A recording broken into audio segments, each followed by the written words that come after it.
What is up guys, I hope everyone is doing well. In today's video we are going to cover a handset that hasn't been getting a load of coverage and may well be an awesome alternative to the Huawei Mate 20 Pro, and that is of course the standard Mate 20. So it is cheaper and it does have a load of similarities to the Mate 20 Pro and maybe some features that I would argue are better. So with that said, let's jump into it. So let's start with what's included in the box, as this is where you will notice our first differences when compared to the Mate 20 Pro. First off, we have a 22.5 watt supercharger as opposed to the 40 watt in its older brother, and even with the 22.5 you are still going to get 50% charge in 30 minutes, so definitely nothing to shrug your shoulders at. We have a USB-C cable of course, and we also have a nice set of earbuds that terminate into a 3.5mm jack, which means the Mate 20 does have a headphone jack, and here we have our first positive for going with this over the Mate 20 Pro. I love my headphones, I don't know about you guys, let me know down below. Okay, so let's take a look around, as the design is also pretty different. Starting on the rear, we of course have that same squared camera module that we will touch on shortly, and below that we have a physical fingerprint scanner in what I would consider the perfect position. As you would expect, this is lightning fast, and I would say it's faster than the in-display we have on the Pro, and also much more useful as we can use it with gestures as well, like sliding downwards to access our notification panel, or silencing that pesky alarm in the morning by simply touching it.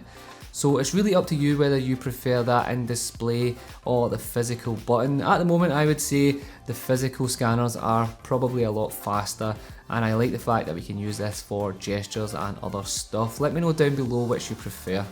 So much like the Pro, we also have the new colour options that feature what they call a hyper-optical pattern.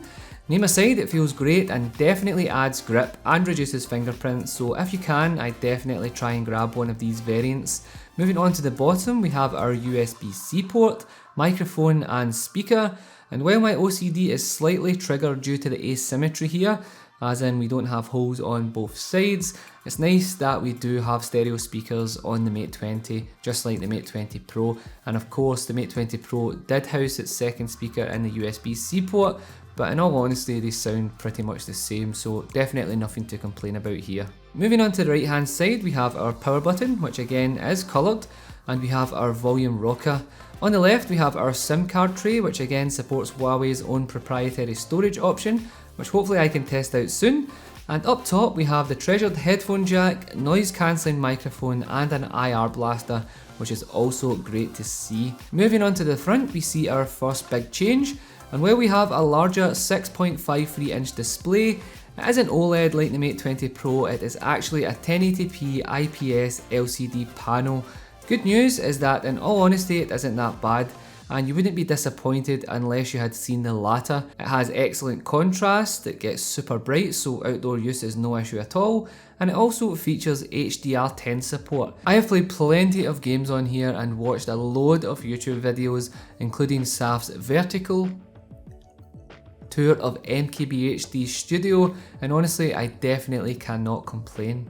Of course, another main difference is we have that water drop style notch at the top, which is way less obtrusive and can be easily hidden via software if you like. With that smaller notch however, means we do not have those 3D depth sensors that we have seen on the Mate 20 Pro. We can still use face unlock, but obviously it's not as secure, so use it at your own peril, but with the fingerprint sensor, I would probably just go with that, to be honest. Overall, when it comes to the build quality, this is a solid device. It features a dual glass with a thicker frame than the Mate 20 Pro, so you will really have to decide whether you prefer that squared off look or the curved glass that we have on the Pro model. Let me know your thoughts on it down below. Both actually feel pretty good in the hand, so I'm pretty sure most of you will be happy with either or. Okay, so on to another downgrade from the Mate 20 Pro, and that is of course the cameras. While we still have that triple camera setup with the dual LED flash, they have all been bumped down a notch, starting with the primary.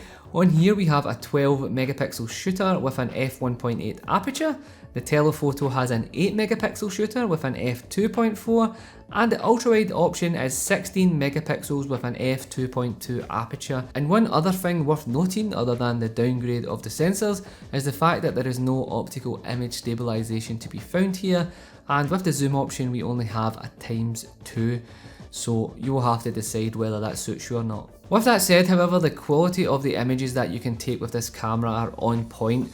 There is plenty of detail, low noise levels, and the dynamic range is fantastic. It's great having a wide angle lens for getting more of the scene in, and you can even use it for those super close macro shots if you really wish. You probably know by now that when it comes to low light shooting, night mode on Huawei devices is out of this world, and the same does hold true here. Just bear in mind that you do need a steady hand for those long exposures, but honestly I'm always super impressed with the final results, and it even manages to do well with colours even with such poor lighting. What I will say though is I definitely feel that the results are not as good as we had on the Mate 20 Pro. And your results will vary, you won't get that perfect shot every single time, it may take you a few tries, but it's still a pretty awesome feature.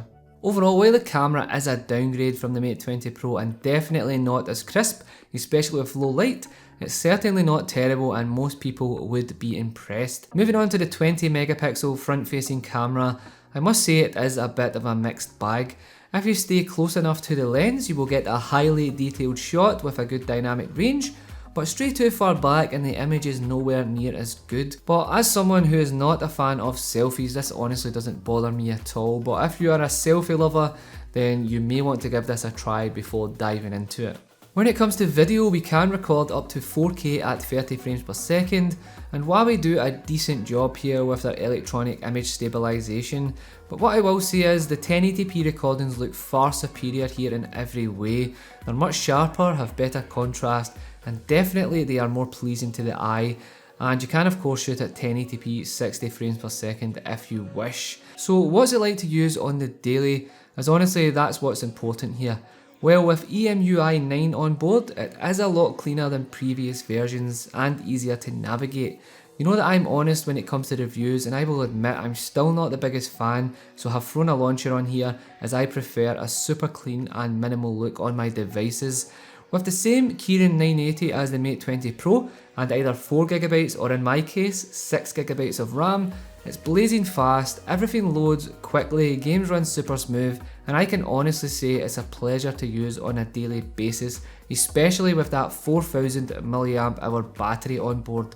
Sure, we don't have wireless charging, which is a shame, but with light usage you can easily make this a 2-day phone, or in my case if you are a heavy user, you'll be happy to know that I was getting to bed at night with around 15 to 20% battery still available. So that pretty much rounds it up. The Huawei Mate 20 retails for £580 to £600 here in the UK, so it does fall in line with the OnePlus 6T, so there's definitely a tough choice to be had there when it comes to considering those phones.